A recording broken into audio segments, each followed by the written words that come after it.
یہ پاکستان کی مذہبی تاریخ کا سب سے بڑا دجل اور سب سے بڑا جھوٹ یہ ہے کہ فلاں رسول اللہ کی ولادت کو نہیں مانتا، فلاں رسول اللہ کے میلاد کو نہیں مانتا، فلاں رسول اللہ کی پیدائش کا منکر ہے۔ پوری دنیا میں کوئی انسان مسلمان ہے یا غیر مسلم رسول اللہ کی پیدائش کا منکر نہیں، رسول اللہ کی ولادت کا منکر نہیں، رسول اللہ کے میلاد کا منکر نہیں۔ لیکن فرق صرف اتنا ہے کہ تمام مسلمانان عالم اپنے اپنے انداز میں رسول اللہ کی ولادت، آپ کی پیدائش اور آپ کے میلاد کا تذکرہ کرتے ہیں اور اس کو مناتے ہیں۔ لیکن ہمارے پاکستان میں جو لوگ محافل میلاد کو بڑے شان و شوکت کے ساتھ اور بڑی آرائش و ذبائش کے ساتھ منعقد کرتے ہیں اور بازاروں میں رسول اللہ صلی اللہ علیہ وسلم کی ولادت کا جلوس نکالتے ہیں، یہ لوگ جو ہیں یہ دوسرے لوگوں پر فتوے لگاتے ہیں۔ فتویٰ کیا ہوتا ہے کہ بھائی یہ رسول اللہ کے میلاد کا منکر ہے، یہ گستاخ ہے۔ اب خدا کے بندو، رسول اللہ کی ولادت خوشی کا موقع ہے،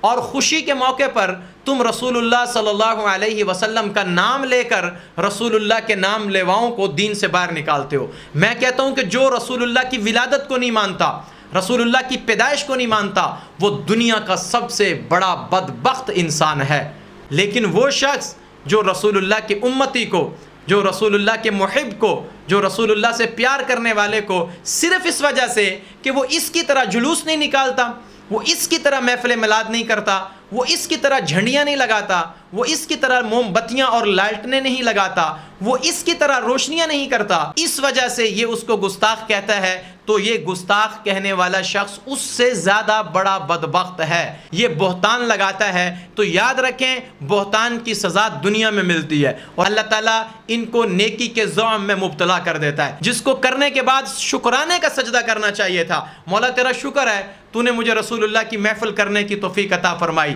رسول اللہ کی سیرت پر باتیں کرنے کی توفیق عطا فرمائی، آج رسول اللہ کی ولادت بیان کرنے کا موقع دیا۔ یہ بجائے اس کے سجدہ شکر ادا کرتا، یہ اس پہ اللہ کے سامنے عاجز ہو جاتا، یہ بندوں کے سامنے عاجز ہو جاتا، تاکہ کہ میری نیکی کا بدلہ مجھے دنیا میں نہ دے دیا جائے۔ ایک مسلمان کا کردار یہ ہونا چاہیے، اگر وہ نیک عمل کرے تو اس پر عاجزی کرے۔ اگر کوئی نیک عمل کرے اور اس کو یہ لگے کہ میں نے جو عمل کیا بہت اچھا ہے، تو اس کو زیادہ عاجز ہونا چاہیے، اللہ کا شکر ادا کرنا چاہیے۔ لیکن نیکی کے زعم میں مبتلا ہو کے دوسروں پہ فتوے لگانا، دوسروں کو گستاخ کہنا، یہ کسی طور بھی کسی مسلمان کا شعار نہیں ہو سکتا۔ بریلوی، دیوبندی، اہل حدیث، سنی، شیعہ اپنی اپنی جگہ پہ ہیں، لیکن جس نے نبی کا کلمہ پڑھا ہے، میرا ایمان ہے کہ وہ رسول اللہ صلی اللہ علیہ وسلم کی ولادت کو بھی مانتا ہے، آپ کی سیرت کو بھی مانتا ہے، آپ کی ختم نبوت کو بھی مانتا ہے۔ بلکہ میں تو یوں کہنا چاہتا ہوں کہ آقا نہ آتے اجالا نہ ہوتا، یوں انسان کا بول بالا نہ ہوتا،